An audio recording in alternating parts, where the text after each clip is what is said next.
आ दाढ़ी करावाना पैसा नहीं है। बोलो क्या बात कर रहे हो?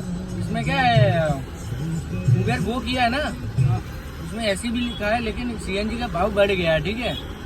हाँ, उसके लिए एसी का एक्स्ट्रा पे करना पड़ेगा, क्योंकि उसमें किलोमीटर पे कम दे रहा है सर। उसमें क्या है कि गैस का भाव बहुत ज़्यादा बढ़ गया है, वो तो आपको भी मालूम है। अरे तो एम कौन यार, तो गुजराती बात करो, आखिर मेहनत ना करो यार।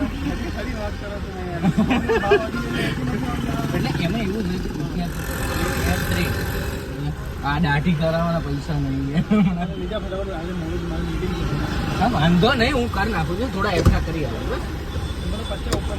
હા બરાબર, જો આ ફસાઈ નાખે મને તમે, જો મારા હાટું કરી નાખ્યું તો પછી ઉબર તારા હાટું કરી આપે છે, મારા હાટું કરે છે। એસીનું ઓપ્શન છે છતાં ભાઈ 50 આપવા માટે રાજી થઈ ગયા છે।